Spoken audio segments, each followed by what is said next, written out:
Selamat siang semuanya. Siang, Pak. Gimana kabarnya hari ini? Sehat semua?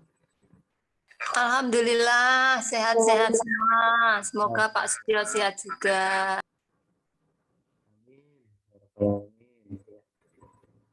Baik, mohon maaf sebelumnya. eh, dan,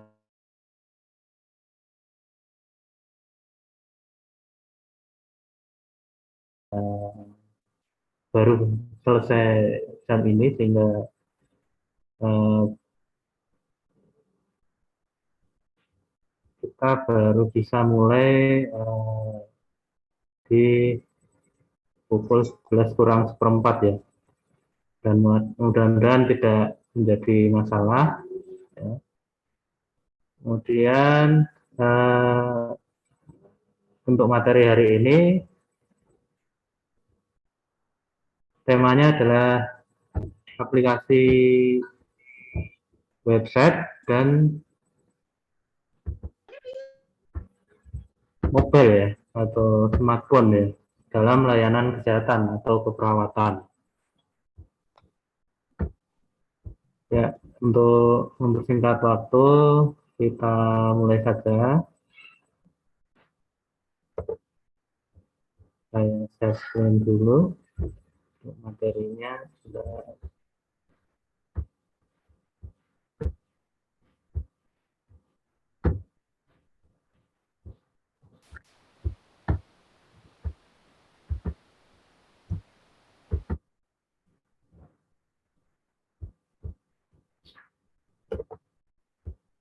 Apakah sudah muncul? Sudah, Pak. Baik, eh, jadi ini materi yang akan kita pelajari dalam 2 jam ke depan ini, ya, jadi aplikasi website dan mobile dalam layanan kesehatan atau perawatan. Yang eh, materi sebelumnya saya kemarin membahas tentang basis data ya. Nah, sekarang aplikasinya, aplikasi website dan mobile dalam layanan kesehatan atau perawatan. Baik, eh, sebelumnya ada yang sudah tahu mengenai konsep aplikasi komputer. Aplikasi itu apa sih? Aplikasi komputer itu? Nah, di sini ada yang sudah tahu konsepnya tentang aplikasi komputer.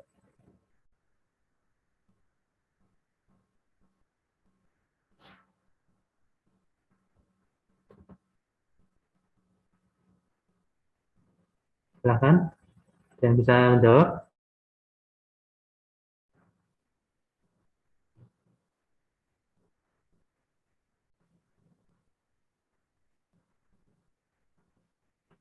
Halo,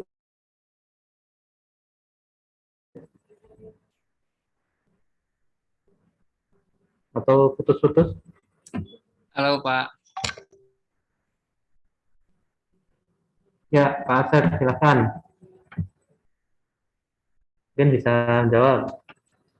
Eh, aplikasi komputer kalau menurut Pak Asep itu apa ya?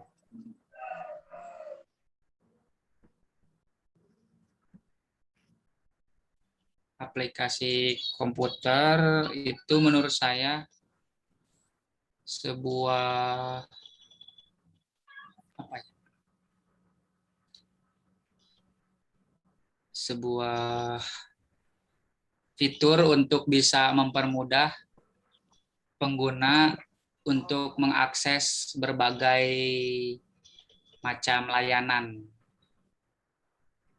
Untuk mempermudah pengguna untuk mengakses berbagai macam layanan. Ya, contohnya apa, Pak? Contohnya aplikasi mobile banking. Jadi Banking. kita di dalam aplikasi mobile banking itu bisa menggunakannya sebagai layanan transfer dan transfer dan menerima gitu.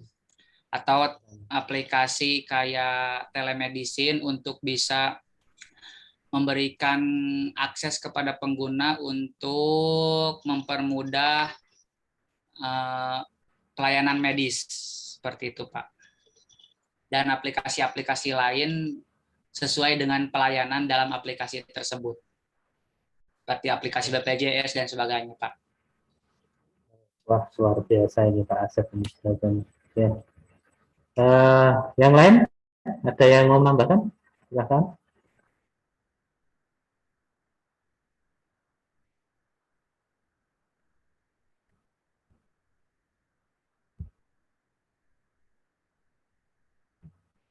Ya. Jadi sudah dijawab Pak Asep ya. Jadi aplikasi kalau dari versinya Pak Asep itu adalah fitur yang bisa menyajikan layanan-layanan ya yang bisa diakses oleh pengguna ya, intinya itu ya. Contohnya ada aplikasi kalau untuk keuangan ada banking ya. Terus sekali tadi untuk di dalamnya ada fitur-fitur untuk transaksi ya, baik itu transfer ataupun pembayaran dan itu bisa dilakukan dengan mudah oleh pengguna ya. Jadi pengguna itu tidak perlu datang langsung ya ke bank, cukup menggunakan perangkatnya atau gadget ya bahasanya, itu bisa menggunakan layanan-layanan yang ada dalam bank secara online ya, atau tidak perlu datang langsung ke bank itu sendiri. Nah, itu salah satu contoh penerapannya ya. Nah, di sini nanti kita akan mempelajari materi-materi. Yang pertama adalah konsep dari aplikasi itu sendiri. Kemudian yang kedua adalah mengenai aplikasi yang berbasis website. Ya. Kemudian yang ketiga adalah aplikasi berbasis mobil. Dan keempat, penerapan di bidang kesehatan. Jadi ada 4 hal yang nanti akan kita bahas. Ya. Jadi harapannya setelah perkuliahan ini nanti Bapak Ibu dan saudara-saudara semua itu mampu untuk menjelaskan keempat materi ini.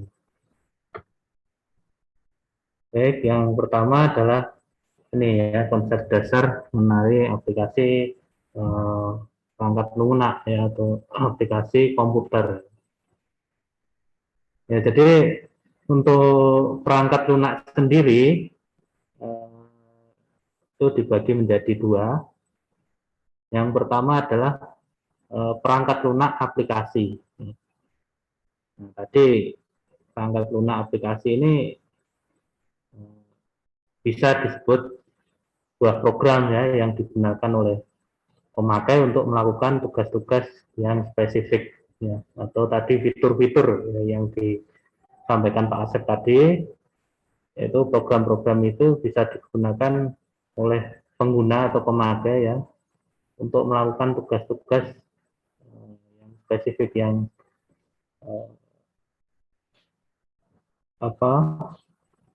bisa memudahkan kegiatannya ya, atau pekerjaannya. Jadi banyak sekali bentuknya sekarang untuk aplikasi ini.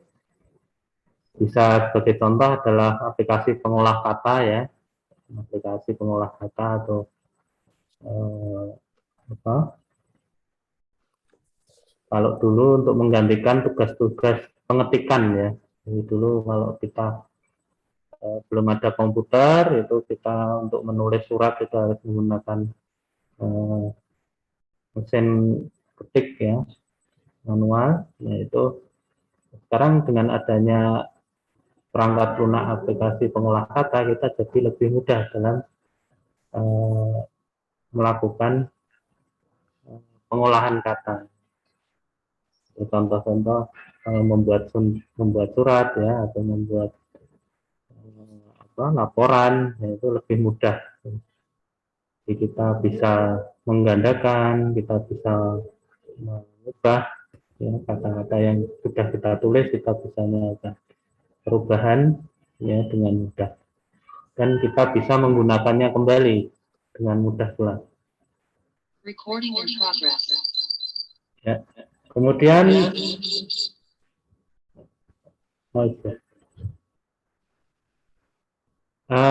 yang kedua adalah perangkat lunak sistem. Nah, perangkat lunak ini sistem ini adalah perangkat lunak yang digunakan untuk mengontrol sumber daya komputernya, ya. Seperti CPU-nya, ya, keyboardnya, speakernya, monitornya. Nah, ini yang kontrol adalah perangkat lunak sistem atau sistem operasi, ya, nama lainnya. Nah, ini yang bertugas mengontrol tadi ada sumber daya yang ada di komputer itu. Tanpa ada perangkat lunak sistem ini, ya perangkat lunak aplikasinya juga nggak bisa jalan. Jadi kedua perangkat lunak ini dibutuhkan ya, dan saling mendukung. Ya, kalau perangkat lunak sistem tanpa perangkat lunak aplikasi juga sama aja. Bisa menyala ya, tapi kita kesulitan untuk menggunakan, sama aja. Jadi keduanya sama-sama dibutuhkan untuk mendukung tujuan dari pengguna itu sendiri. Kemudian kalau berdasarkan cara mendapatkan, ada perangkat lunak komersial ya, ini yang sering ada di sekitar kita ya. Perangkat lunak ini harus dibeli ya, karena ada hak ciptanya ya. Untuk dapat menggunakan kita harus membeli lisensinya untuk dapat menggunakan fitur-fitur secara penuh ya. Nah, biasanya perusahaan pembuat perangkat lunak ini kadang memberikan uji cobanya, perangkat untuk uji coba atau trial ya, biasanya diberi waktu 30 hari ataupun 7 hari ya, sesuai dengan aturan dari perusahaan itu. Nah, selanjutnya nanti setelah waktu selesai ya diminta untuk membeli produknya. Kemudian ada perangkat lunak, ada yang domain publik. Nah, ini perangkat lunak ini sifatnya gratis ya, dan tidak ada hak ciptanya. Jadi memang si pembuat perangkat lunak ini membuatnya untuk dibagikan secara gratis. Jadi dia tidak mungkin tidak mencari profit dari perangkat lunak itu sendiri, tapi mungkin ada profit lain. Misalkan di perangkat lunak yang gratis ini disisipkan iklan, ya. Dia keuntungannya didapatkan dari iklannya, bukan dari perangkat lunaknya itu, pembuatan perangkat lunaknya itu sendiri. Dan biasanya ini tidak ada hak ciptanya. Kemudian ada shareware perangkat lunak yang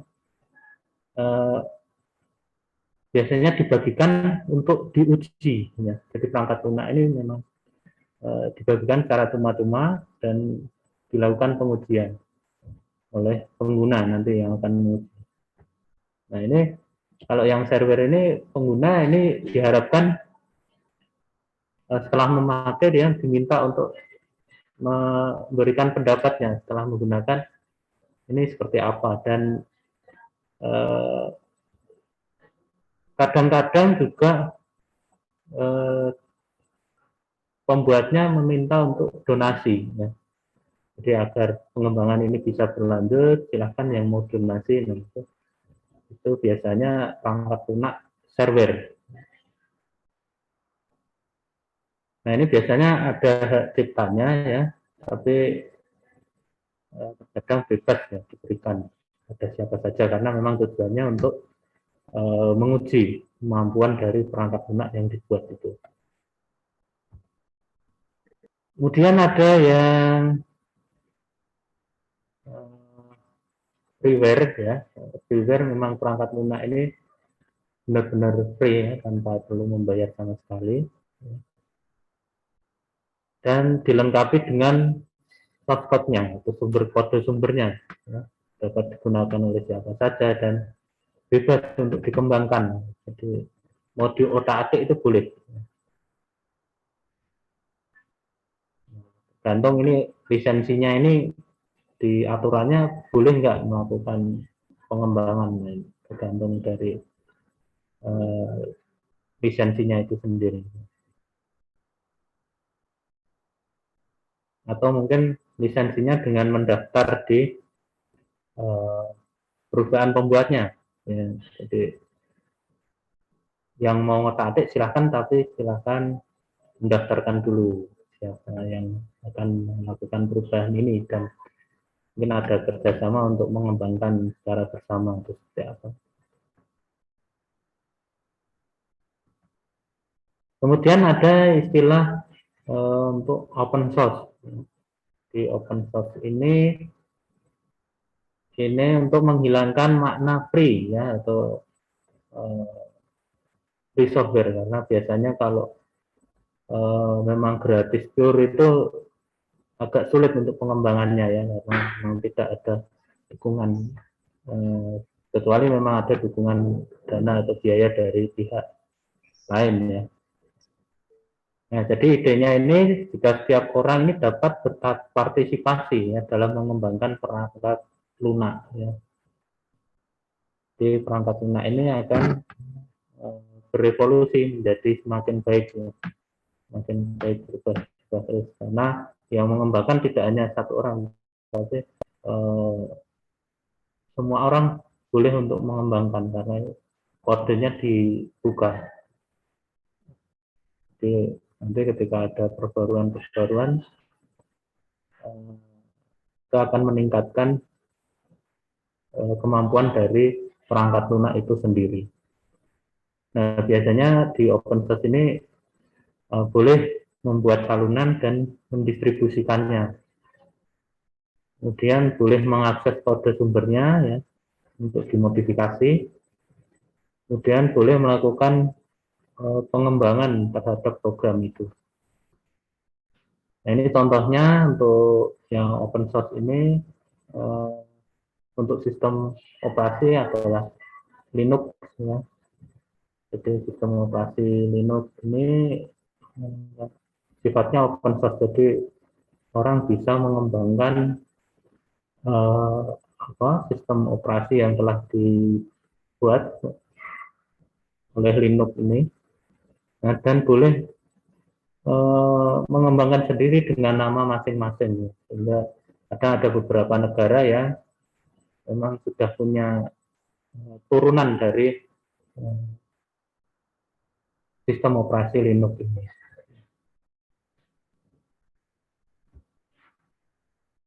Kemudian ini ada istilah versi dan rilis ya di sebuah perangkat lunak.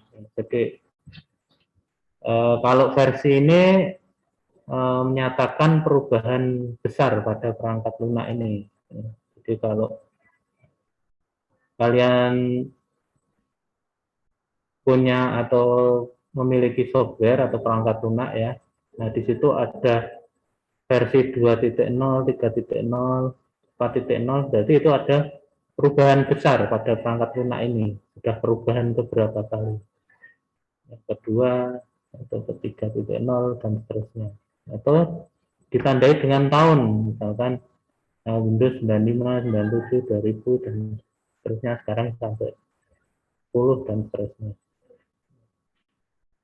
Kemudian rilis ini menyatakan perubahan kecil terhadap versi perangkat lunak yang sama. Ya, jadi kalau perubahannya kecil, ini biasanya ditandai versi 4, tapi perubahan kecil ke 1, atau perubahan kecil ke 2, dan seterusnya.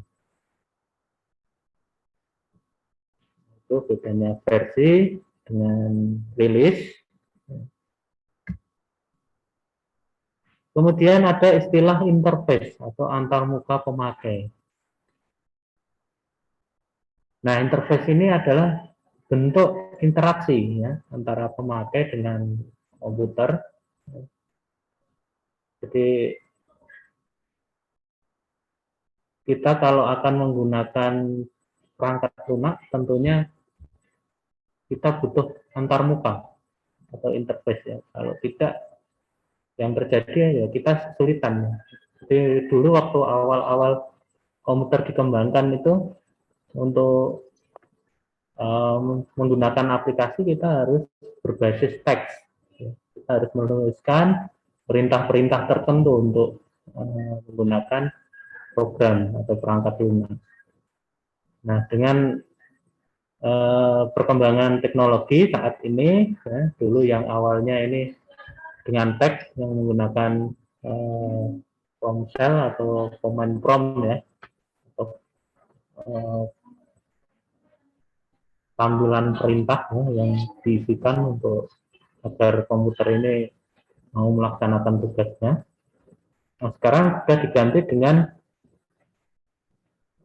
GUI ya, atau Graphic User Interface.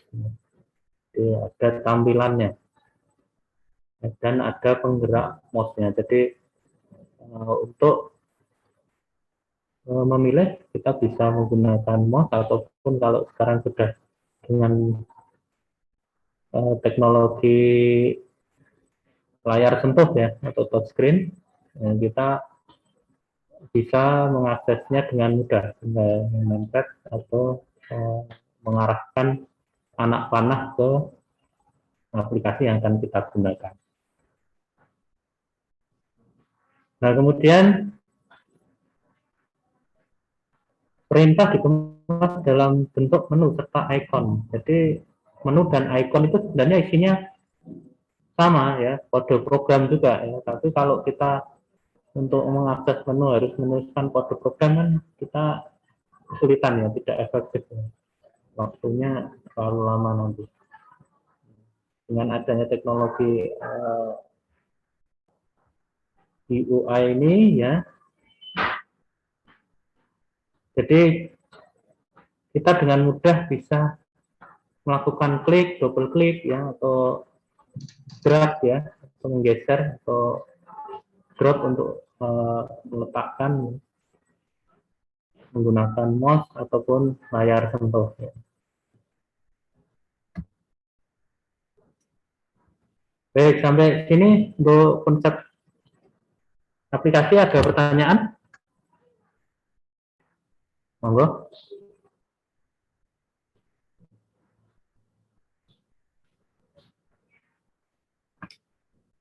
Halo, suara saya terdengar? Terdengar, Pak. Terdengar, Pak. Pak, saya yang depannya tadi agak ketinggalan nih, Pak. Yang mana awal, itu? Yang awalnya tadi loh, yang pertama masuk. Yeah. Yang ini? Yang awal, ya.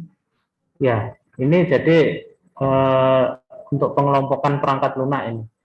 Jadi perangkat lunak ini ada dua. Yang pertama itu adalah perangkat lunak aplikasi. Ini yang digunakan pemakai untuk melakukan tugas spesifik. Misalkan mau membuat surat, ya, atau menghitung keuangan, yaitu menggunakan Excel, ya, atau mempresentasikan menggunakan PowerPoint. Nah, ini masuk dalam perangkat lunak aplikasi yang digunakan untuk melakukan tugas fungsi secara spesifiknya. Kemudian yang kedua itu kalau perangkat lunak sistem. Nah, perangkat lunak sistem ini yang mengatur, perangkat lunak yang mengatur sumber daya yang ada di komputer itu, mulai dari memorinya, kemudian penyimpanannya di mana, kemudian input outputnya, misalkan inputnya keyboard, mouse, outputnya suara, misalkan atau layar, monitor. Nah itu yang mengelola adalah perangkat lunak sistem. Jadi itu Bu, untuk pengelompokan ada 2. Nah keduanya ini saling mendukung. Kalau tidak ada perangkat lunak sistem ya komputernya ini juga nggak mau nyala, hanya hitam saja, nggak mau ngapa-ngapain, itu nggak terlihat. Begitu juga kalau tidak ada perangkat lunak aplikasi, sudah ada perangkat lunak sistemnya, itu kayak komputer kita cuma terinstall Windows saja, itu kita nggak bisa ngapa-ngapain, mau ngetik nggak bisa, misalkan mau buat di Excel juga nggak bisa, ya, karena tidak ada aplikasi, mau desain grafis nggak bisa. Nah ini kedua perangkat ini saling mendukung, perangkat lunak aplikasi maupun perangkat lunak sistem. Ya. Itu Ibu. Iya, terima kasih Pak. Ini sama-sama. Ada lagi?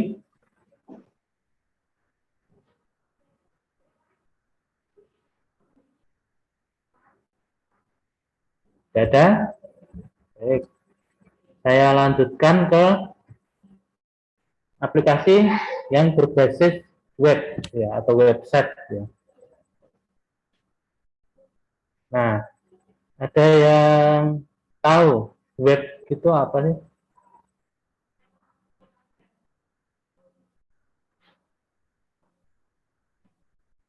Enggak, ada yang tahu enggak ini? Ada yang tahu website itu apa sebenarnya website? Jaring-jaring. Jaring-jaring ya, secara bahasa jaring ya. Kalau secara pengertiannya, kalau website yang dalam arti aplikasi berbasis website ini,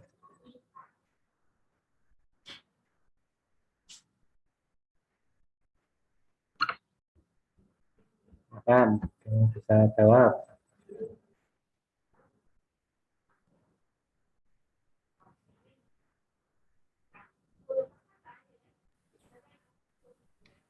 Kumpulan halaman yang berisi informasi tertentu.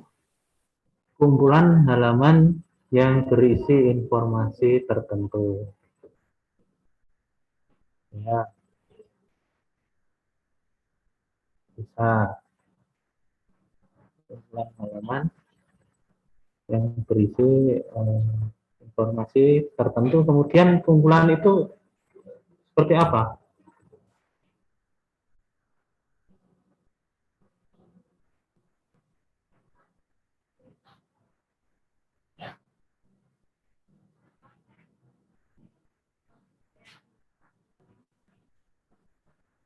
Kumpulan halaman tadi saling berinteraksi enggak? Ia saling berinteraksi dan dapat diakses menggunakan Diakses. Oh ya, dapat diakses menggunakan internet. Oke. Nah sekarang internet sendiri apa kok bisa diakses menggunakan internet?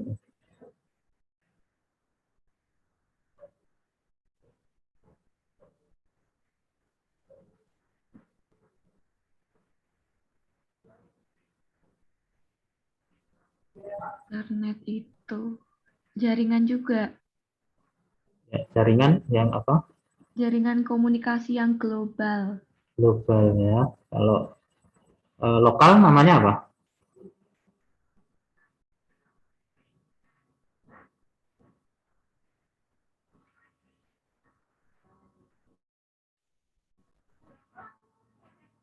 Belum pernah ya. Kalau lokal namanya Nirkabel. Nirkabel. Intranet. intranet ya. Intranet itu kalau lokal ya. Kalau internet berarti terhubung secara global, diakses oleh seluruh dunia. Ya. Nah, tapi website itu kan tadi ya halaman-halaman yang saling terhubung ya, dan terintegrasi untuk menampilkan informasi. Nah, kemudian aplikasi yang berbasis web atau website ini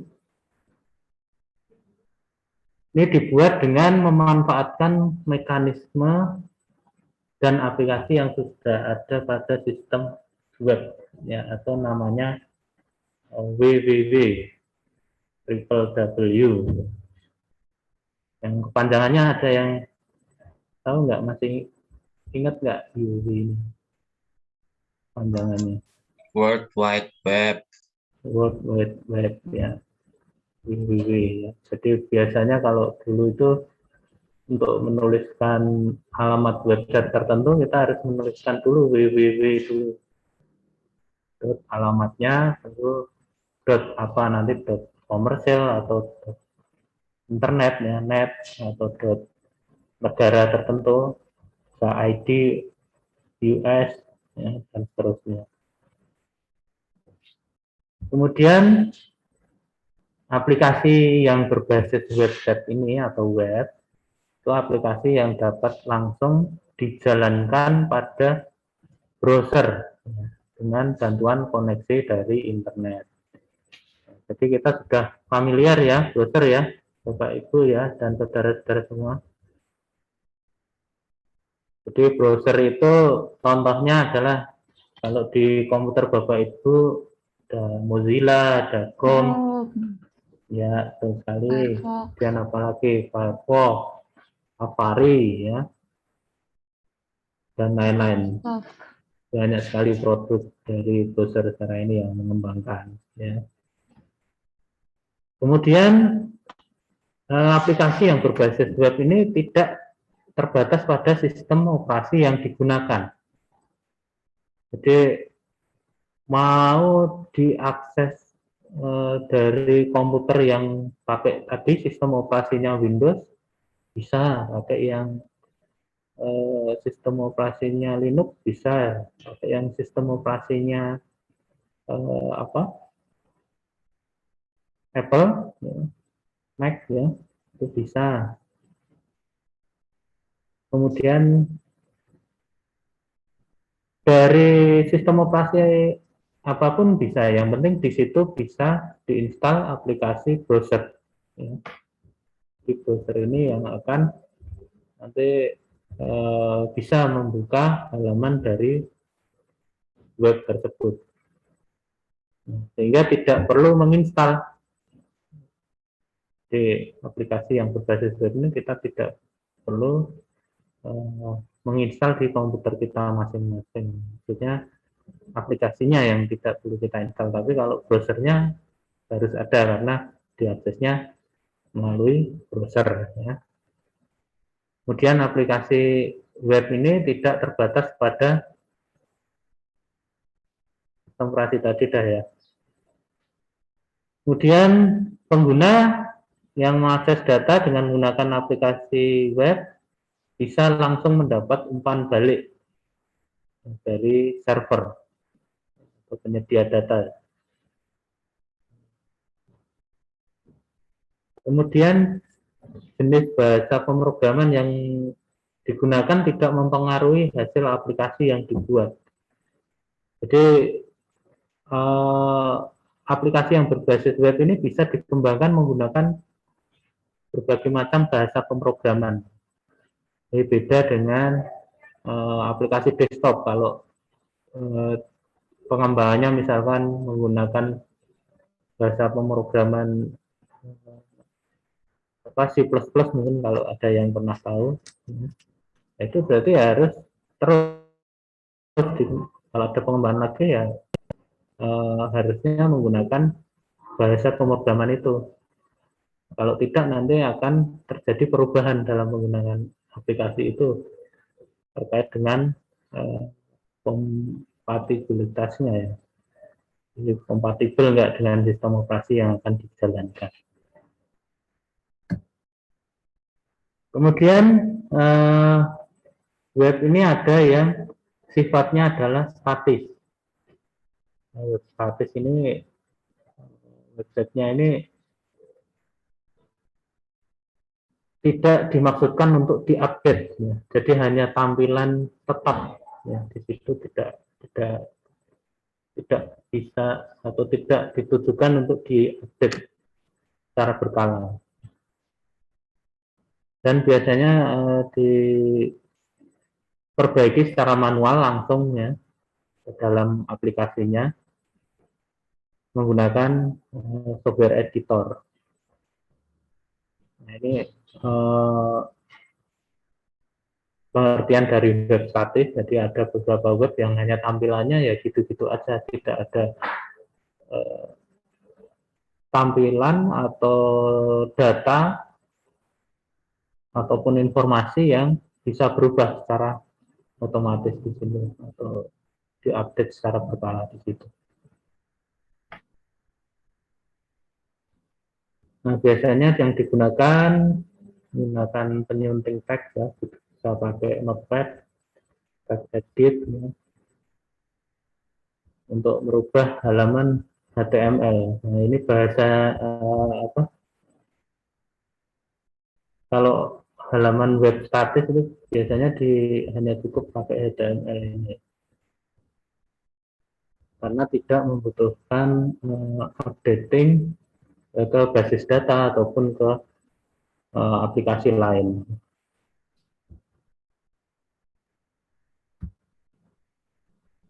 Kemudian web status ini ada istilah what you see is what you get. Jadi apa yang dilihat itu yang akan didapatkannya atau ditampilkan.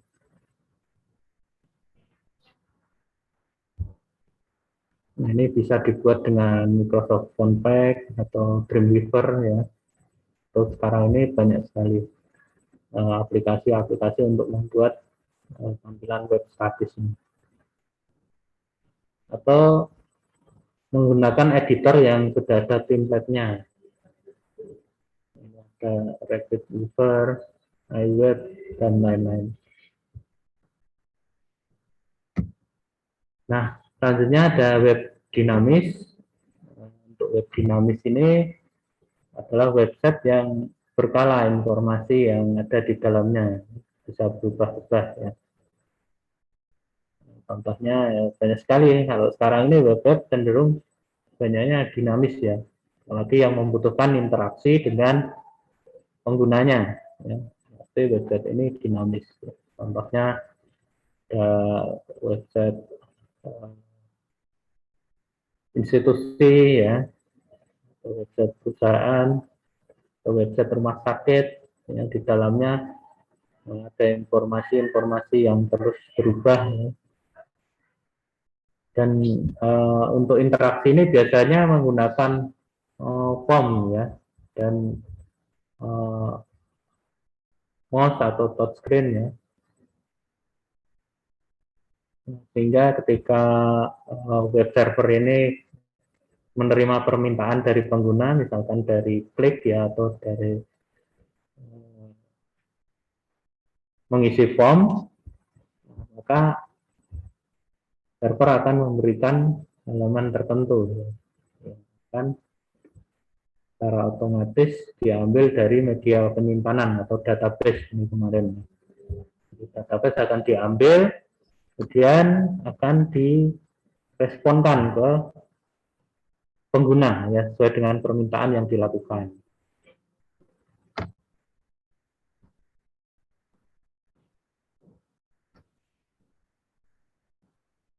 Nah, jadi web ini arsitekturnya biasanya berbentuk client server, jadi software web browser dari sisi client maupun web browser di sisi server. Nah, kemudian untuk aksesnya menggunakan protokol HTTP, ya. Dalam komunikasi antara klien dan server ini ada protokolnya, protokol HTTP. Port ini yang akan digunakan untuk mengirimkan dan menerima data dari klien ke server maupun sebaliknya. Jadi fungsinya ini untuk mengambil, menjalankan isi file atau dokumen web yang ada di server dan menampilkannya di sisi klien. Jadi, ketika Bapak Ibu dan saudara-saudara itu mengakses sebuah website itu sebenarnya yang terjadi adalah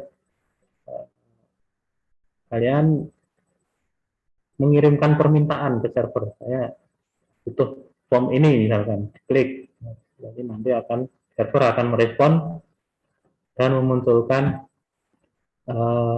tampilan sesuai dengan apa yang dikehendaki oleh pengguna. Nah, dalam akses itu tentunya membutuhkan jaringan, ya, jaringan tadi. Bisa juga bentuknya itu jaringan intranet ya atau jaringan lokal, atau bisa juga jaringan itu jaringan internet atau jaringan global ya, sehingga ketika terjadi gangguan dalam jaringan itu, maka server tidak akan merespon, ya. Server tidak respon. Nah, biasanya kalau server tidak merespon ketika ada gangguan jaringan, nanti ada umpan balik di browser itu bahwa server tidak merespon atau server tidak ditemukan, server not found. Atau kalau memang aksesnya terlalu banyak, biasanya tampilannya limited access, ya. Aksesnya terbatas itu karena overload, server ini permintaannya terlalu tinggi, sedangkan kapasitas dari server itu tidak memungkinkan ya untuk memberikan kepada user secara bersamaan dan sangat masif ya misalnya. Nah, jadi ini bentuknya, jadi misalkan ini dari komputer mengakses browser, ya akan mengirimkan permintaan ke server, atau dari sini ini misalkan server ini ada di internet, berarti server komputer ini akan langsung terhubung ke internet untuk mencari server yang ada di internet. Nanti dari sini akan merespon ya, server kalau alamatnya betul dan permintaannya sampai, dia akan mengirimkan balik sesuai dengan permintaan data yang dibutuhkan.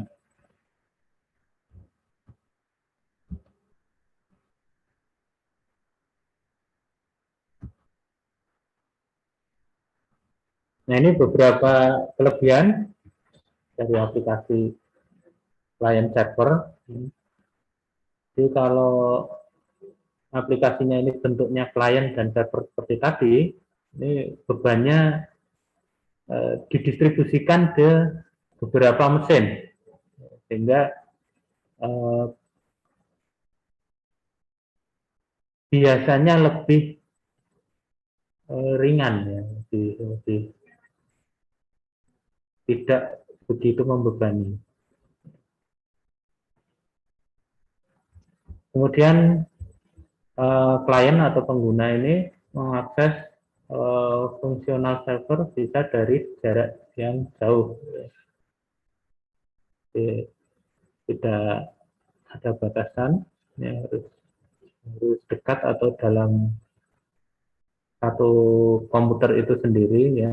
Jadi bisa berbeda tempat kalau berbentuk client server. Server dan klien itu bisa berbeda tempat. Nah, ini jadi didesainnya terpisah dan mungkin berbeda ya, lebih sederhana dibanding mendesain satu program. Kemudian data itu tadi disimpan terpusat di server ya. Kemudian ada model lagi kalau server untuk aplikasinya ada sendiri, ada yang server database-nya sendiri. Jadi server aplikasi ini yang menampilkan interface atau tampilan tadi antar mukanya. Kemudian interface tadi akan menghubungi server database atau server basis data ya, untuk mencari data-datanya yang ada di situ.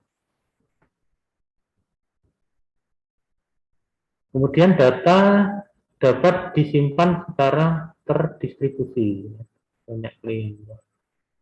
Jadi ketika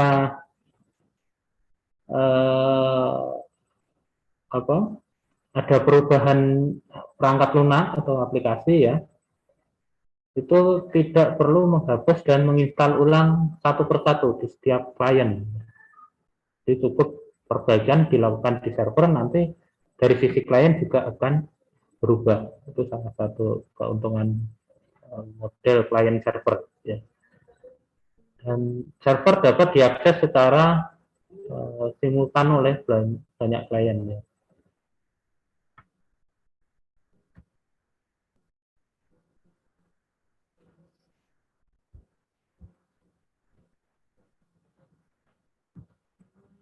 Kemudian ini kekurangannya, untuk kekurangan yang berbasis web itu kadang tampilan atau antarmuka yang dibuat ini terbatas ya, sesuai dengan spesifikasi standar untuk membuat dokumen web, dan kadang keterbatasan kemampuan web browser untuk menampilkan. Ya, jadi nanti akan ada dua aplikasi yang jalan ya. Yang satu aplikasi untuk menjalankan browser, ya udah makan memori sendiri, kemudian nanti masih untuk menampilkan aplikasi browser ini, jadi akan makan memori lagi. Menyebabkan browser ini terjadi gangguan kalau terlalu berat. Kemudian kadang kalau diakses secara internet ini tergantung kecepatan internetnya juga. Jadi kalau kecepatan internetnya ini kecil ya atau lambat ya, respon aplikasinya juga akan menjadi lambat.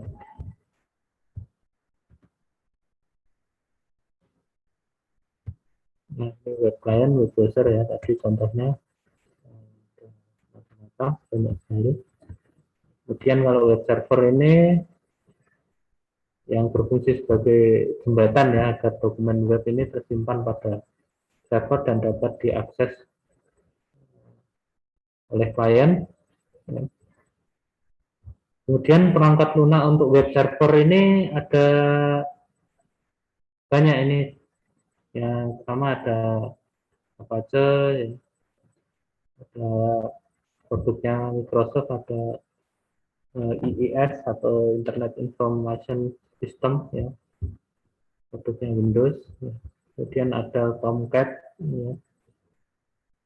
Untuk Java ini ada yang bisa jalan di Windows dan Linux juga. Apache ini juga ada yang jalan di Windows dan Linux, biasanya di dalam satu paket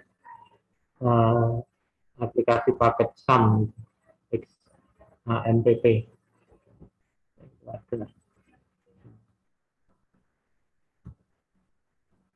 Nah, ini arsitekturnya. Jadi dari browser tadi mengakses web server. Server ini akan ada middleware atau penghubung untuk dapat mengakses basis data. Basis data ini dan bisa berbentuk MySQL, Oracle, dan sebagainya, banyak sekali. Ini contohnya dari browser klien, ini mengirimkan permintaan untuk mengakses www.mypack.org.id. Ya. Jadi permintaan ini akan dikirimkan ke server. Nah, server akan memberikan respon dan akan menampilkan kode yang diminta. Ya.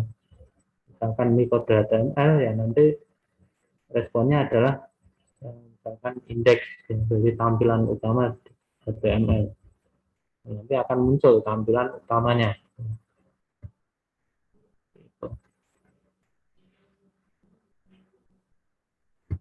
Nah, kemudian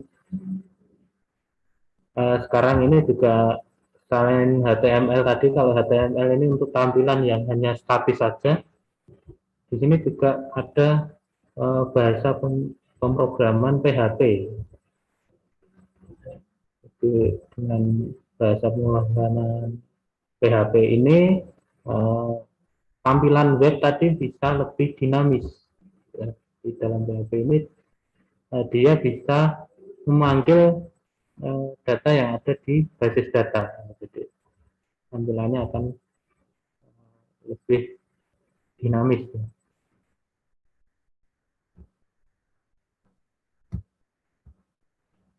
Oke, dari aplikasi berbasis website ada pertanyaan? Silakan.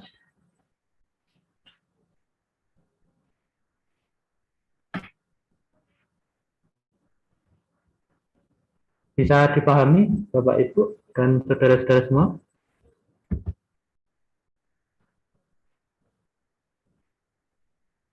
Iya, Pak. Ya, mudah-mudahan ya. Jadi walaupun ini biasanya lebih ke di bidang IT ya atau teknologi informasi, tapi saya rasa kita juga perlu tahu. Ya. Jadi walaupun dari bidang perawatan juga, oh ternyata kalau aplikasi yang kita gunakan itu prosesnya ternyata seperti itu. Jadi ketika kita nantinya mungkin ikut dalam pengembangan ya sebuah aplikasi yang berbasis web itu, kita juga bisa memberikan dan mendapatkan gambaran ya seperti apa aplikasi yang akan dikembangkan itu, apakah berbasis web atau desktop ya atau berbasis mobile yang nanti akan kita bahas sekarang. Ya. Atau di sini ada yang bisa menceritakan pengalaman menggunakan aplikasi berbasis website? Silahkan.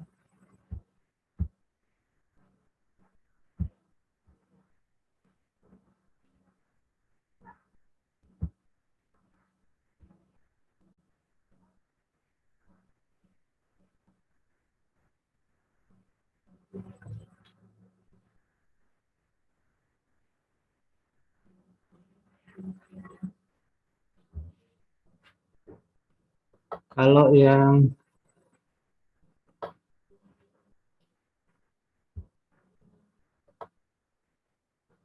mungkin ada yang mohon maaf di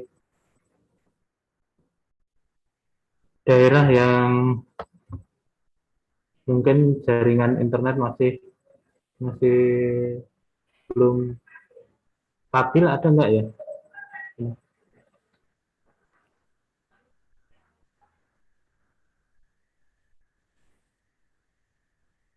Enggak ada semua ya. Jadi di daerah koneksi internetnya lancar semua ya. Di sini lancar, Pak. Alhamdulillah.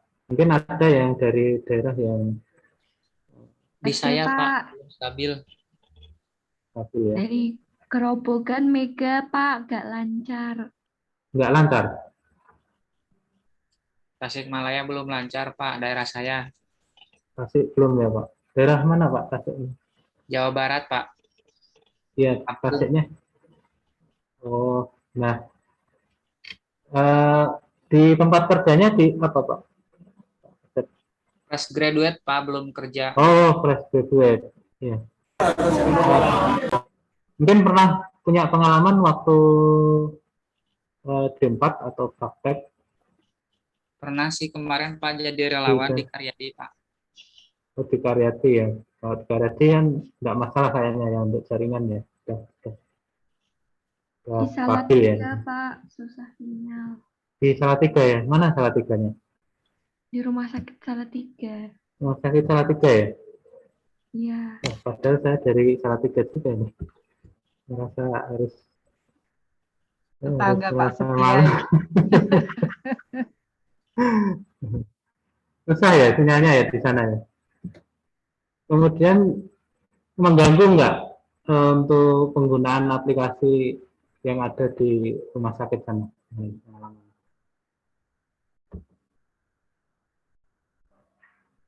Halo, tadi siapa yang menyampaikan di rumah sakit Salatiga tadi siapa? Saya, Pak. Niluh ya? Iya, Pak. Di sana terganggu nggak dengan koneksi yang kurang stabil itu? Kalau di rumah sakitnya kan sistemnya mereka pakai wifi-nya sana ya. Kalau mahasiswa kan pakai Ya. kuota sendiri, Pak. Jadi beda internetnya. Oh gitu ya. Tapi kalau untuk sistem nggak masalah ya, nggak terganggu ya? Enggak, Pak. Enggak ada masalah. Ya, oke. Tidak ada masalah ya. Mungkin kalau ini partner ini dari mana ini? Pak Abner ini. Papua, Pak. Papua, Pak Abner ini dari kerja di rumah sakit atau fresh graduate juga? Masih masih rescued kayak itu, Pak. Baru saja lulus ya? Iya. Oh iya. Kalau waktu praktek di sana punya pengalaman nggak? Untuk Kadang, rumah sakit sudah menggunakan aplikasi? sekarang yang begini, Pak, yang mau upload data pasien itu kadang ada gangguannya juga. Yang kemarin ada gangguan jaringan di Papua itu besar-besaran. Oh, yang Iya, itu ya. iya, Pak. Itu mengganggu Untuk mengupdate data pasien untuk mengupdate data pasien ya, untuk pelaporannya juga ya. iya, Pak. Ya. Nah, jadi Bapak Ibu dan saudara-saudara semua tadi kekurangan atau kelemahan aplikasi yang menggunakan website yang terutama terhubung dengan internet, itu kadang ketika internetnya itu terganggu, ya ada masalah dalam jaringan, nah itu juga akan mengganggu kinerja dari aplikasi itu. Jadi di sini perlu kadang backup, jadi backup untuk jaringan. Jadi, sebagai contoh, misal jaringan utama yang digunakan itu misalkan sebagai contoh menggunakan Telkom ya. Nah, harusnya ada jaringan satu lagi yang berbeda vendor ya. Jadi ketika ada gangguan di vendor satu ya, misalkan, nah ini masih ada backup dari jaringan dari vendor yang satunya lagi. Itu ya, untuk yang aplikasi berbasis website. Baik, sampai sini ada pertanyaan?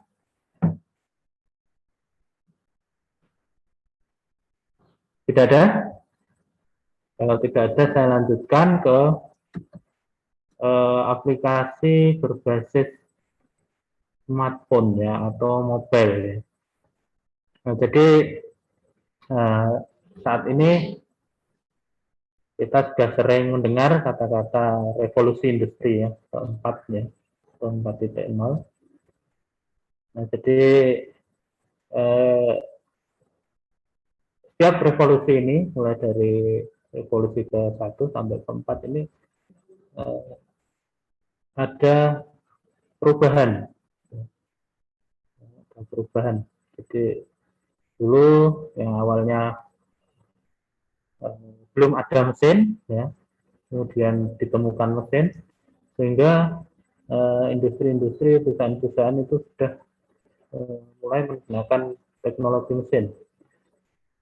Nah, di revolusi industri yang keempat ini ditandai dengan adanya teknologi tadi, seperti yang disampaikan tadi, ada nirkabel ya, atau wireless ya, istilah lainnya, atau tanpa kabel. Jadi teknologi wireless dan big data ini tadi yang mungkin kemarin sempat dijelaskan Pak Sudiarto. Nah ini masif ya. Penggunaannya masif ya, sangat besar dan luas. Ya. Nah, dari revolusi industri yang keempat ini juga merubah penggunaan aplikasi itu sendiri. Ya, dulu yang awalnya hanya menggunakan aplikasi desktop aja udah cukup ya, udah ada Word, udah ada Excel itu udah cukup. Kemudian sekarang berubah menjadi website. Website berkembang ya. Kadang bekerja aja sudah menggunakan website itu sudah terbiasa ya. Misalkan untuk email ya, untuk mengirim email, untuk isi Google Form ya, Google Spreadsheet ya. Bahkan untuk pengolah kata itu sudah ada Google Docs ya. Jadi kita bisa menggunakan itu secara bersamaan. Nah, perkembangan saat ini juga tidak terlepas dari perkembangan aplikasi mobile. Ya, jadi aplikasi mobile itu adalah aplikasi yang memungkinkan ya kita melakukan mobilitas dengan menggunakan perlengkapan bergerak. Ya. Contohnya adalah ada PDA ya, atau personal digital assistant ya dulu. Telepon seluler atau handphone atau smartphone, tablet, notebook, ya, smartwatch, ya, kemudian banyak sekali ya aplikasi perangkat-perangkat atau gadget ya yang bergerak, yang bisa kita bawa kemanapun. Kalau komputer kan susah ya kalau kita mau bawa kemana-mana. Motong-motong CPU sama monitor yang besar itu kan susah kalau kita bawa kemana-mana. Nah, sekarang ini perangkat-perangkat ini sudah canggih, ya. Sudah kemampuannya sudah menyaingi komputer bahkan. Sudah tidak sama lagi bahkan menyaingi komputer dengan perangkat yang kecil tapi memiliki prosesor yang untuk alat pemrosesan yang kemampuannya juga besar, kapasitas memorinya juga besar. Jadi aplikasi ini memungkinkan melakukan mobilitas dengan menggunakan perlengkapan tadi, gadget tadi. Nah, di pengembangannya ada pengembangan perangkatnya ya. Jadi di sini mulai dari perangkat smartphone ini juga terus berkembang saat ini ya. Jadi dulu yang smartphone ini hanya bisa untuk telepon saja, kemudian bisa untuk nulis karakter tapi dibatasi ya dengan SMS atau short message service ya. Nah itu kan karakternya hanya dibatasi. Sampai sekarang ini bahkan semua aplikasi bisa dimasukkan ke dalam perangkat smartphone itu. Kemudian juga yang dikembangkan juga ada sistem operasinya. Ini mulai dari dulu cukup dengan kalau Nokia dengan Symbian-nya yang akhirnya Nokia ini tidak mampu bertahan ya karena ada kompetitornya dari iOS dan dari Android ya. Lalu dari sisi jaringannya juga dulu yang hanya cukup 1G ya, sekarang sampai 4G dan sudah ke 5G ya. Lalu dari pengembang softwarenya sendiri, pengembang perangkat lunaknya juga sekarang banyak sekali yang bisa mengunggah ke toko aplikasi ya. Atau contohnya Play Store. Ya. Nah, ini teknologi perangkat bergerak ini. Ya. Ini. Ada sistemnya iOS 9 dan seterusnya, ada Android. Nah, ini kenapa kok sekarang arahnya ke perangkat bergerak? Mohon maaf, saya jeda dulu ya, ada azan. Ya. Lebih fokus.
Ya, saya lanjutkan. Di sini ada gambar mengenai pertumbuhan, kecepatan pertumbuhan teknologi, ya, industri teknologi.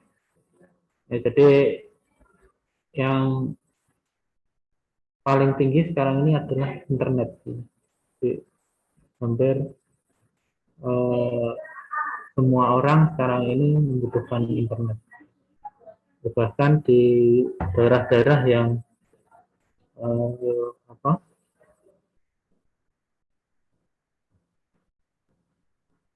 mungkin dulu untuk internet belum ada, saat ini pemerintah mengupayakan bagaimana agar internet ini bisa dijangkau oleh seluruh lapisan untuk daerah, bahkan di daerah-daerah yang kita ini bagaimana diupayakan.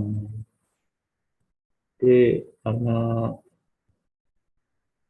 itu ada istilah internet hopping ya. Jadi sesuatu sekarang ini menggunakan internet untuk komunikasinya.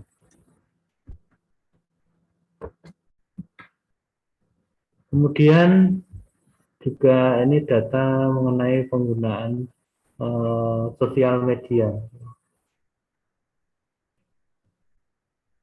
Penggunaan sosial media ini cukup tinggi ya. Jadi rata-rata per hari ya, paling tidak orang itu mengakses 2 jam 24 menit rata-rata. Di tahun 2020 ada yang meneliti rata-rata per hari itu mengakses 2 jam 24 menit. Nah, ini artinya sosial media ini sudah menjadi kebutuhan juga oleh sebagian, bahkan hampir semua orang ya. Semua orang ini menggunakan sosial media.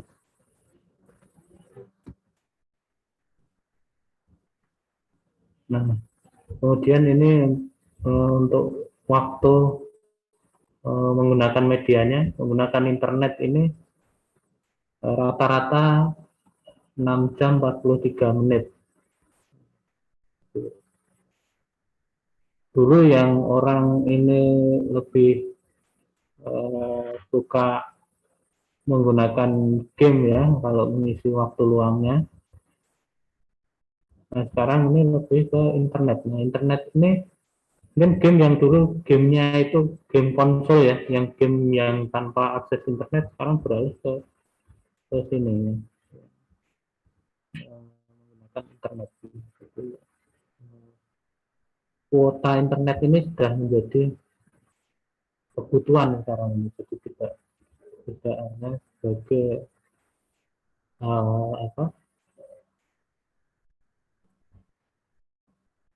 kebutuhan tambahan, tapi sudah mungkin masuk ke kebutuhan pokok. Jadi orang yang lebih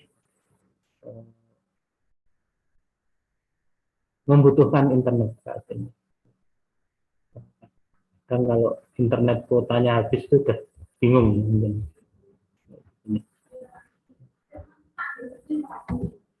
Kemudian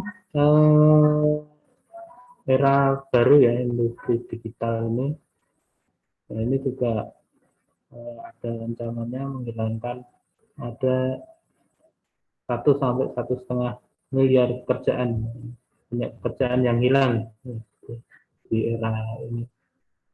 Tapi peluangnya juga muncul pekerjaan baru yang membutuhkan keahlian-keahlian baru, terutama di bidang digital saat ini. Nah, ini di beberapa bidang ya, mulai dari ekonomi, pendidikan, pemerintahan, ya, kemudian pasar, dan pelayanan kesehatan sendiri juga berubah ya, bertransformasi ke digital,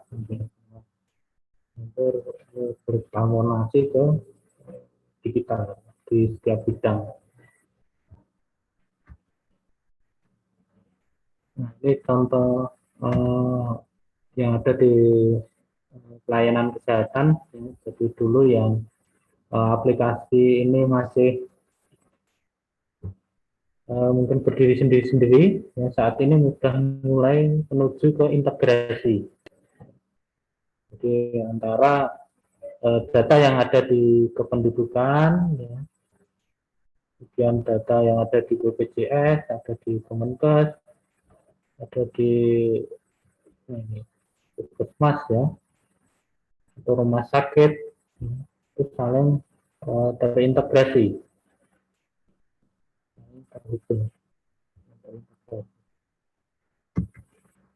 Nah, nantinya dari aplikasi-aplikasi itu setelah integrasi akan menjadi satu data kesehatan.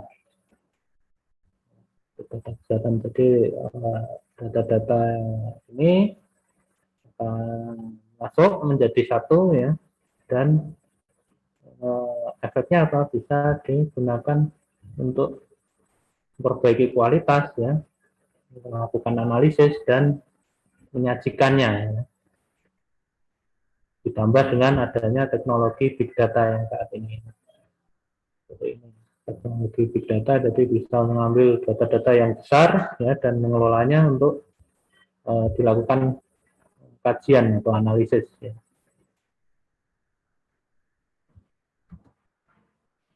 Kemudian juga adanya penerapan telemedicine ya. Seperti tadi yang disampaikan Asep ya. Telemedicine. Nah, sebelum kita ke penerapan telemedicine, mungkin ada pertanyaan mengenai aplikasi perangkat bergerak atau mobile. Silakan.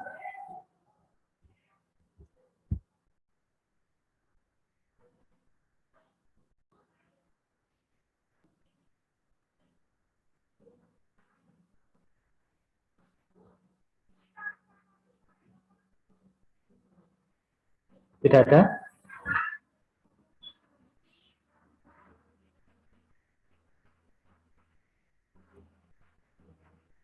Halo?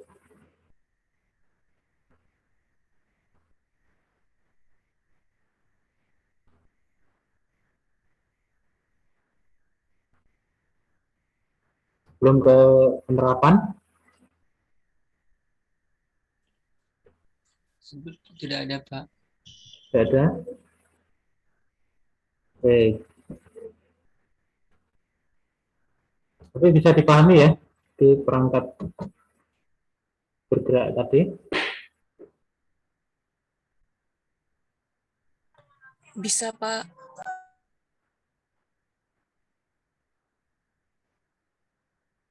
Ya, tapi tadi ada yang kurang sebenarnya ya.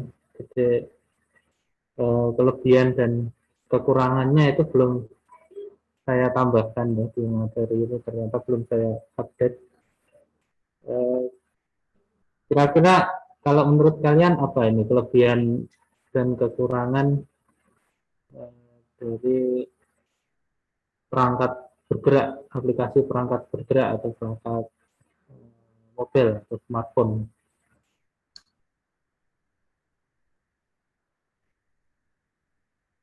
Udah dibawa, Pak. Oke, itu sudah dibawa ya. Ini dari kelebihannya dulu. Sudah dibawa. Bagus, Bu.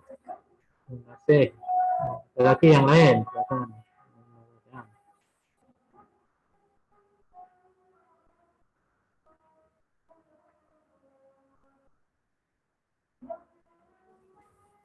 Dapat diakses di mana saja dan kapan saja, Pak.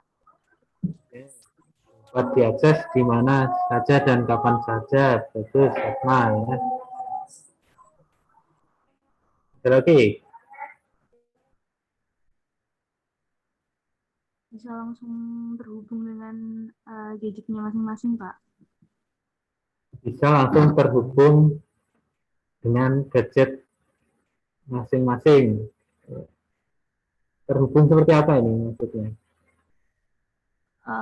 Maksudnya langsung lewat HP-nya gitu, langsung dipakai gitu lewat HP-nya. Mudah diakses gitu ya tadi. Iya. Mudah diakses. Oke. Oke. Ada lagi yang lain?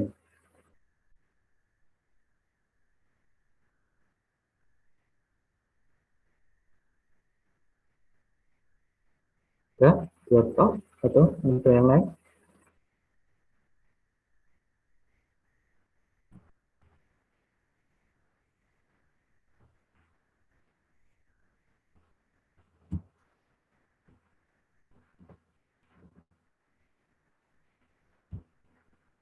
Ayo, yang lain?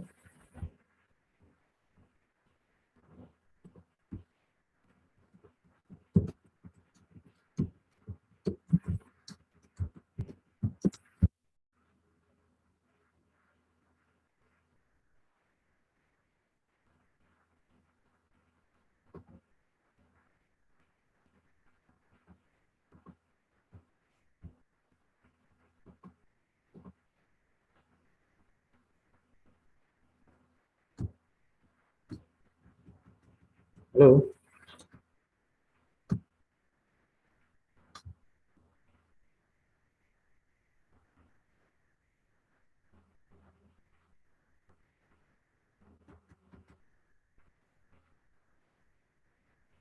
Menghemat waktu dan mempermudah pekerjaan, Pak. Contohnya hemat waktu seperti apa?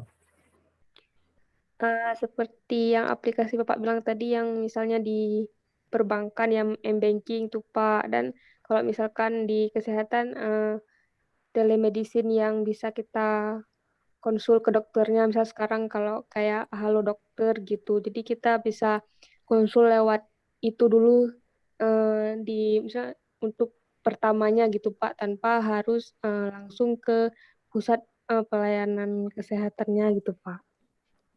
Bagus sekali. Jadi, ya.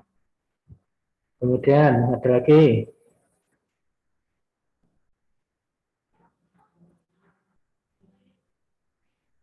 Kalau dari sisi tampilannya lebih menarik yang mobile atau yang dari komputer, dari website atau dari desktop? Ya, sama.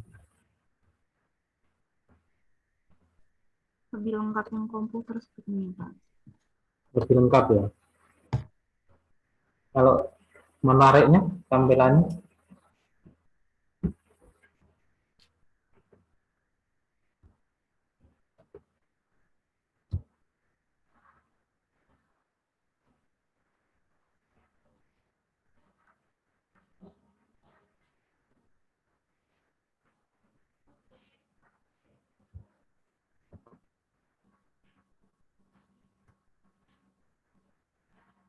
ini biasanya lebih nyaman yang mobile ya. Kalau mobile kan biasanya pas di genggaman ya. Jadi secara pengalaman pengguna itu kadang-kadang aplikasi ini lebih nyaman untuk digunakan daripada kalau menggunakan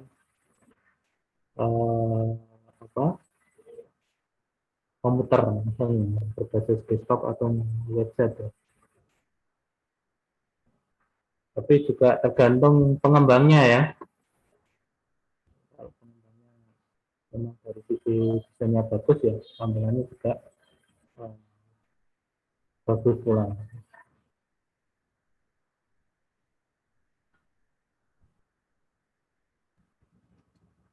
Nah, kalau dari sisi kekurangannya apa?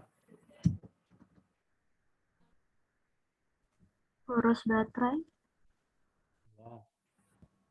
Boros baterai, terus apa lagi? Membutuhkan jaringan internet, Pak. Internet, Pak. Ya, tergantung jaringan internet ya. Biasanya ya. Terus ada lagi? Banyak iklan, Pak. Banyak iklan. Ya, itu biasanya yang tadi yang masih shareware atau freeware ya. Jadi kalau yang berbayar biasanya tidak ada iklannya. Oke, kemudian apa lagi?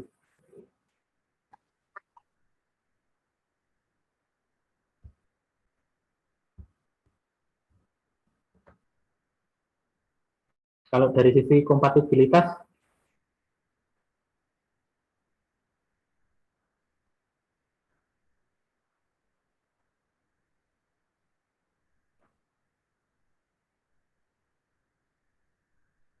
ya kadang-kadang aplikasi tidak kompatibel ya. Jadi misalkan mensyaratkan aplikasi ini jalan di sistem operasi tertentu ya, versi 4 ke atas misalkan. Dan ternyata perangkat kita masih versi 3, nah itu tidak bisa berjalan. Itu dari sisi kompatibilitas ya. Itu tidak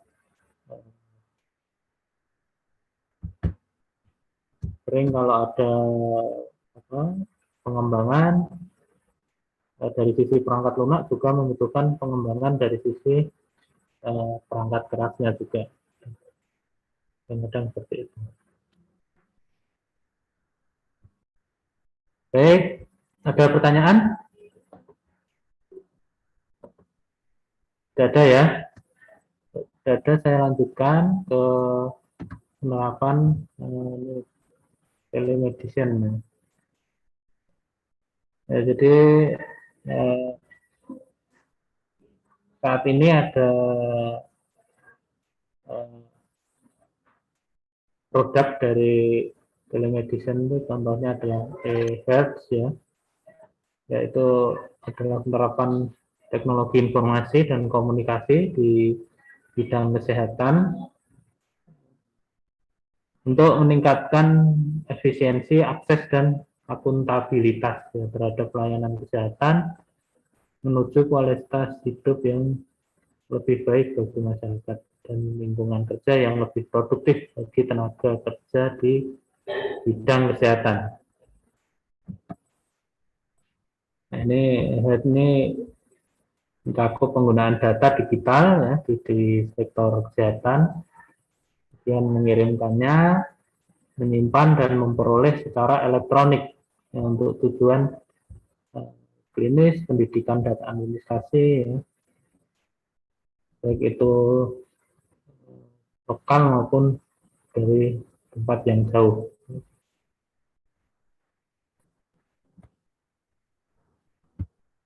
Nah, ini contoh penerapan telemedicine untuk teknologi misalkan pemantauan jarak jauh. Ini membutuhkan peralatan sensor, instrumen, ya, ultrasound.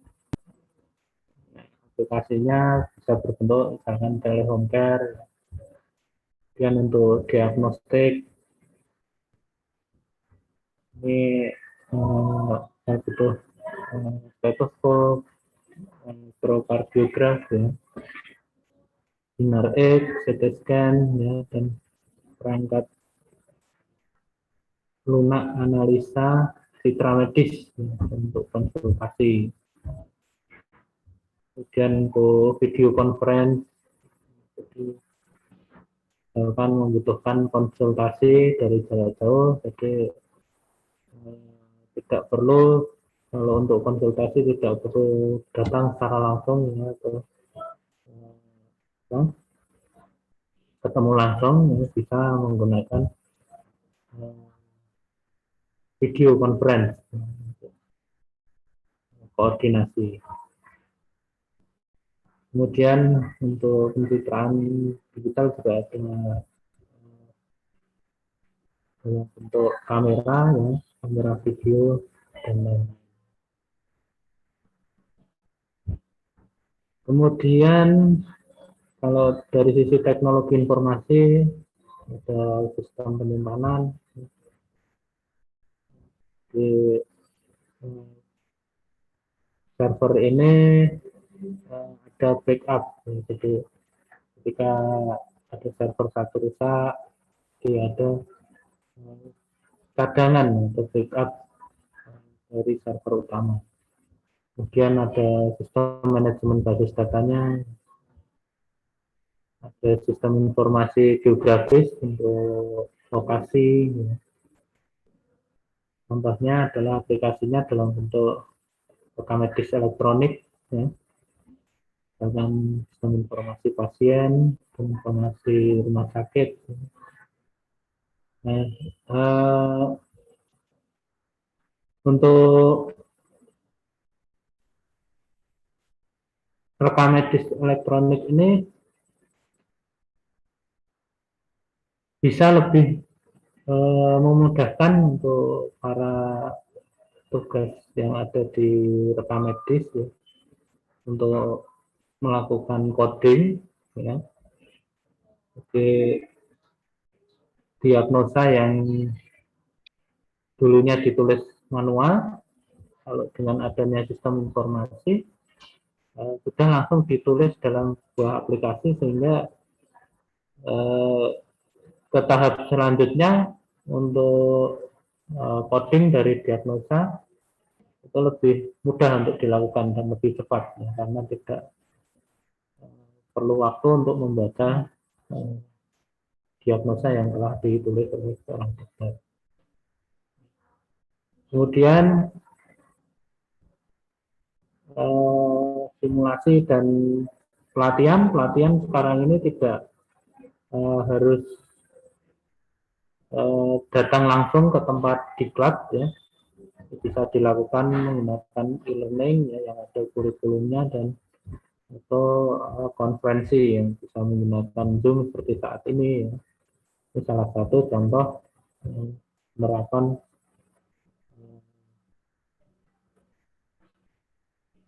teknologi informasi.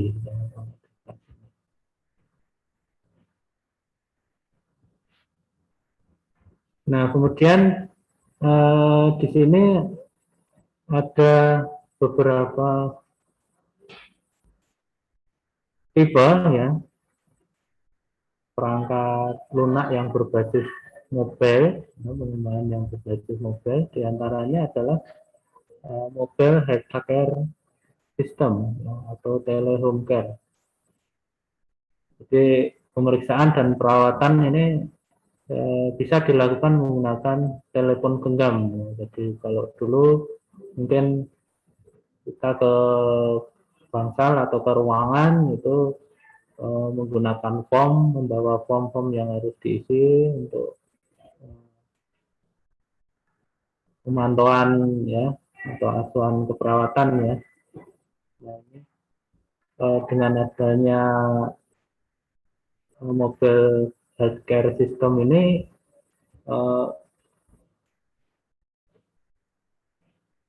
catatan bisa dilakukan dengan menggunakan bantuan telepon genggam. Jadi misalkan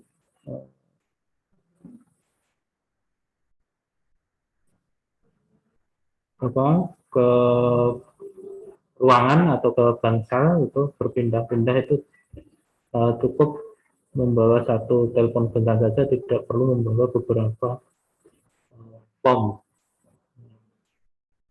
dan akan lebih memudahkan dalam merekapnya. Kemudian ada mobile diagnostic system untuk mendapatkan diagnosa ya dan perawatan melalui sebuah sensor. Jadi ada sensor-sensor yang dipasang pasien. Nah, sensor ini akan terhubung ya, dan akan terbaca dan bisa dimonitor menggunakan perangkat bergerak ya atau smartphone. Ini lebih mudah untuk dibacanya, lebih mengetahui, kita lebih tahu secara detail. Jadi ada tanda-tanda vital. Kemudian ada intelligent healthcare medical device. Nah, ini misalkan kondisi kesehatan pasien di rumah atau di panti jompo, nah, ini dapat dipantau dan didiagnosa dengan sebuah alat medis bedah ya, jadi bisa memantau baik itu dari sisi visual maupun dari data. Kemudian ada integrated patient management system, jadi ada perangkat-perangkat dan perangkat khusus yang dapat digunakan untuk memperoleh tanda-tanda vital, melakukan analisa dan diagnosa dan secara sistematis mengatur pasien.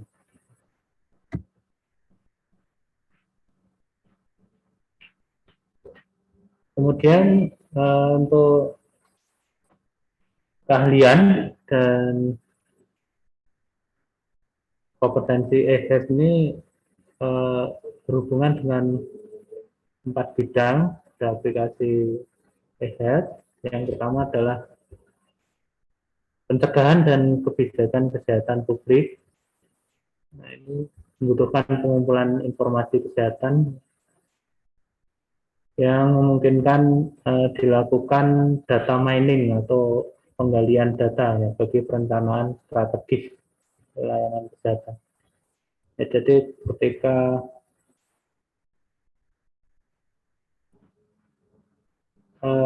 akan melakukan perencanaan tentunya kita membutuhkan data ya. Jadi dengan adanya teknologi saat ini kita bisa melakukan data mining atau penggalian data ya.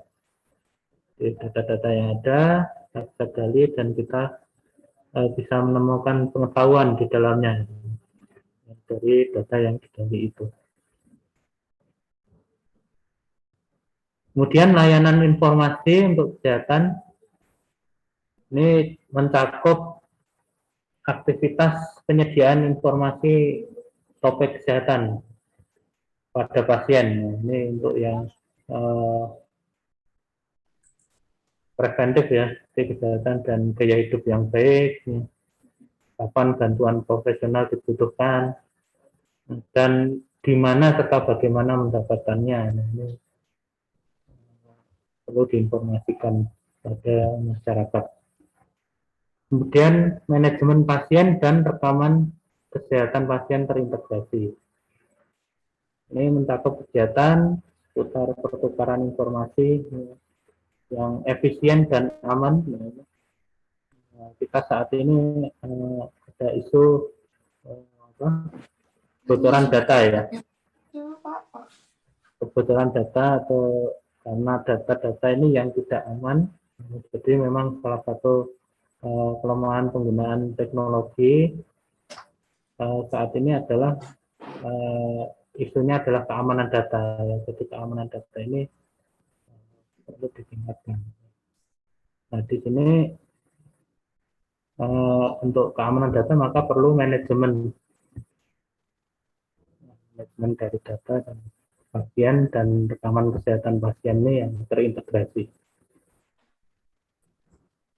Kemudian telecare dan independent living service, ada konsultasi secara jarak jauh tadi, kemudian telehome care ya, dan pemantauan tanda-tanda vital, dan layanan lainnya yang mendukung hidup mandiri baik bagi manual maupun penyandang cacat. Nah ini contoh penerapan aplikasi eHealth yang telah sudah digunakan, nanti bisa dibaca sendiri saja. Dan pengurangan jarak atau isolasi ini ya, yang saat ini kondisi pandemi ini menjadi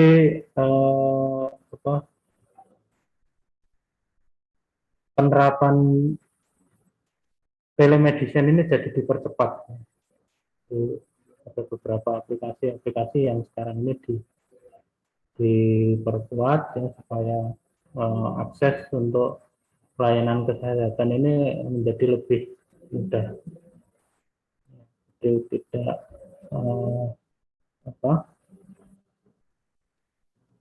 jarak dan tempat yang terisolasi ini tidak menjadi masalah. Ya walaupun tadi ya ini di akses di desa-desa yang terpencil, ini memang masih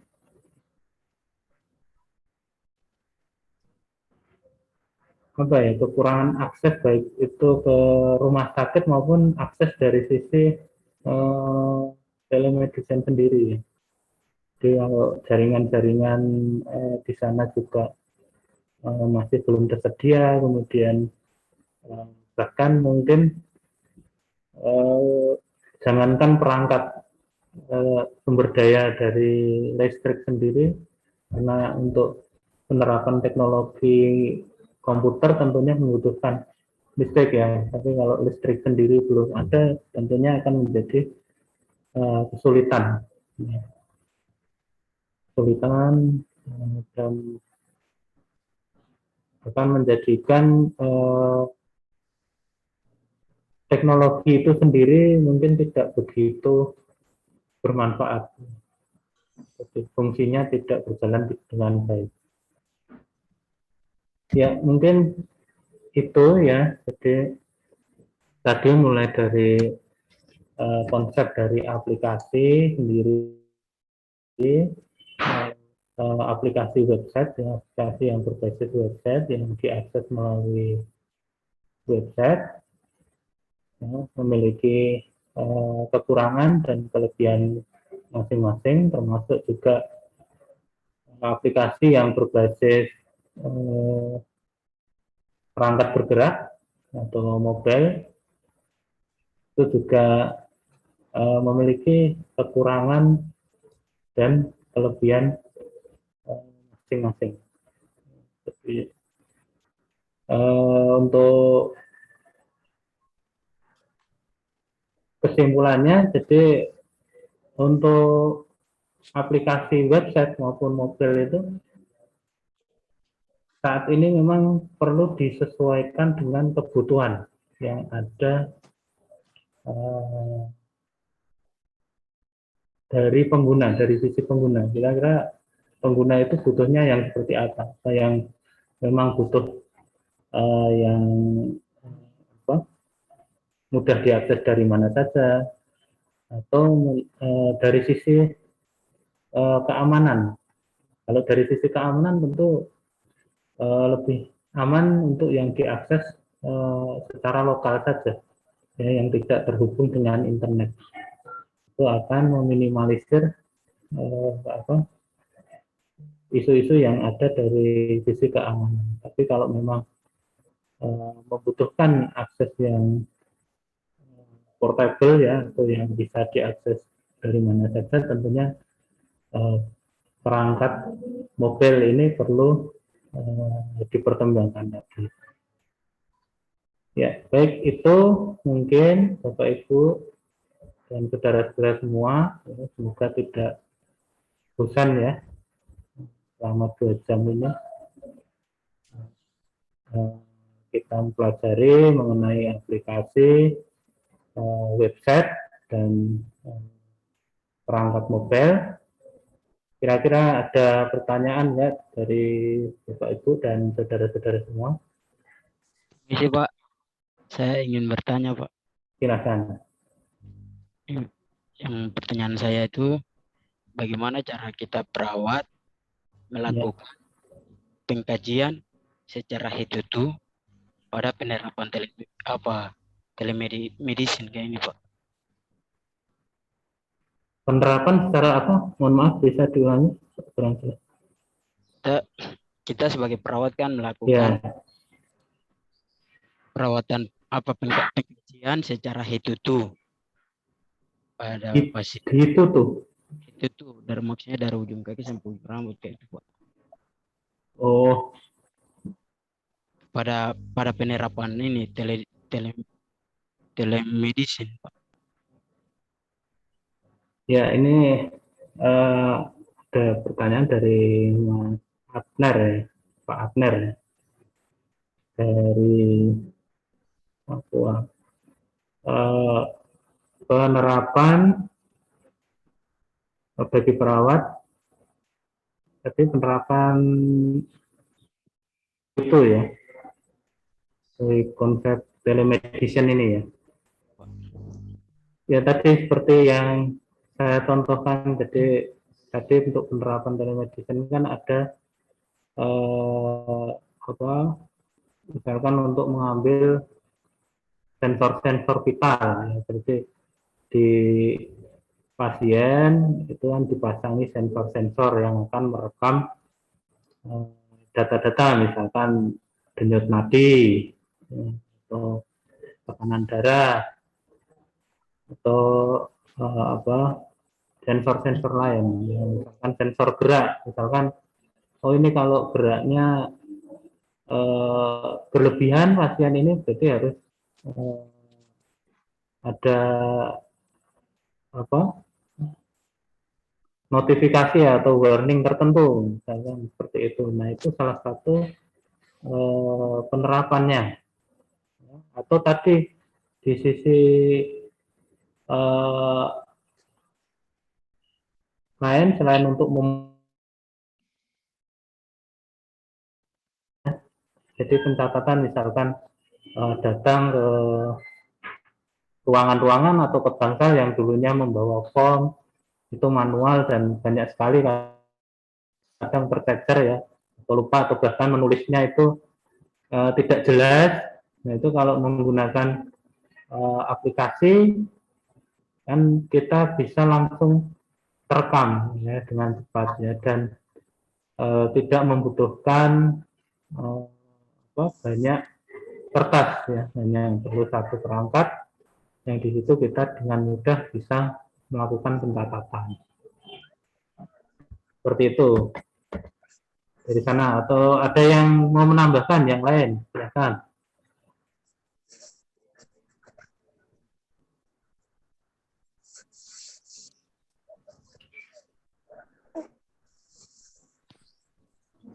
Seperti itu, Mas Abner, bisa dipahami? Bisa Pak. Terima kasih Pak. Ya, sama-sama. Ada lagi yang lain, silahkan. Ya, bagus sekali tadi. Nah, benar. Ya.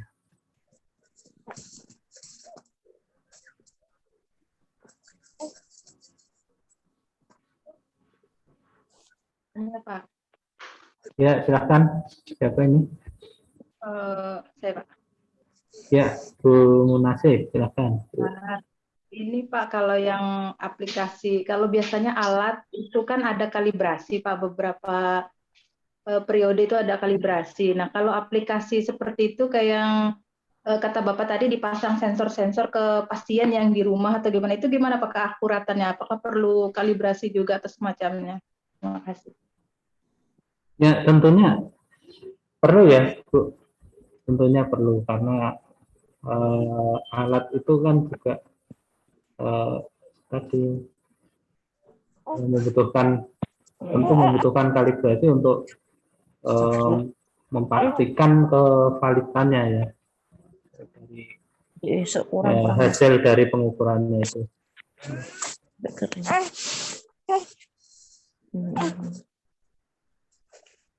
Nah, untuk waktu kalibrasinya ya itu tergantung dari si pembuat alatnya ya. Vendor pembuat alatnya itu apakah kalibrasi ini waktunya berapa kali ya, tiap berapa tahun sekali atau berapa bulan sekali atau berapa kali pemakaian. Nah, ini tergantung dari vendornya seperti apa. Seperti itu Bu Munasih ya. Iya Pak. Terima kasih. Kalau Bu Munasih ini dari rumah sakit atau dari Rumah sakit Pak. dari rumah sakit? Rumah sakit mana? Rumah sakit daerah di Palangkaraya Pak. Di Palangkaraya. Kalau di sana penerapan teknologi informasi seperti apa di rumah sakit di Palangkaraya? Belum maksimal Pak, masih tertentu saja yang menggunakan aplikasi seperti itu. Kayak rekam medik memang ada, tapi masih banyak yang manualnya. Manual ya. Dan Ya. Ramilin satu. Baik Bu. Ya, jadi memang dalam Yo prajurit Serda. ya Terus yang lolos sih, yang loro. dari nanti bisa Kali nyebrang kali bersama-sama kata Tentara nih. Kali 100 yang lolos. Masakno ya sing mlayu kuwi piye? budaya nanti. Ini raro medan kono rapal tuh iki. Ini udah rame. Lah wong tugas ora dikei senjata kok piye kan? Bu Daryanti suaranya bocor, maaf Bu. Baca digorok barang. Dan harap ganti padahal iki. Ya. Jadi Wargane saya lanjutkan. Resiko nih apa-apa. Harap ganti padahal. Atau di sini bisa dibantu mute, Mas?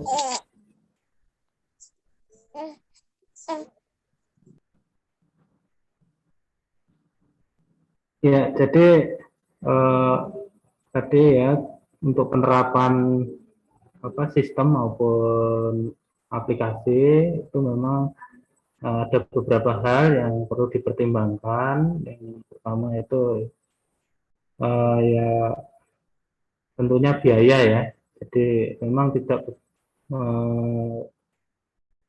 semua rumah sakit itu mampu mengembangkan sistem secara ideal ya, secara penuh, karena memang untuk pengembangan sistem atau aplikasi itu kadang-kadang membutuhkan biaya yang cukup besar, dan apalagi kalau pengembangan aplikasi itu membutuhkan vendor atau pihak ketiga, nah itu tentunya perlu komitmen yang kuat antara vendor dan rumah sakitnya, dan serta dukungan ini ya, manajemen terkait dengan biayanya juga. Tapi kalau pengembangan itu dilakukan sendiri oleh pihak IT di rumah sakit itu memang lebih bisa ditekan biayanya, tapi membutuhkan kemampuan dari SDM yang ada di internalnya, ya, baik itu pengembangnya maupun yang nanti akan menggunakan, itu tentunya yang perlu menjadi pertimbangan Bapak Ibu. Jadi kadang-kadang sistem yang diterapkan di rumah sakit A itu belum tentu cocok juga diterapkan di rumah sakit B. Jadi misalkan contoh ini punya rumah sakit Karyadi sudah ideal, misalkan mau diterapkan di rumah sakit di Salatiga misalkan, itu belum tentu cocok ya, karena kondisi sumber daya dan lingkungannya mungkin berbeda. Mungkin itu ya, Bapak Ibu. Sepertinya ada ya, bosan ya ini 2 jam dengan saya ya. Mudah-mudahan tidak ya.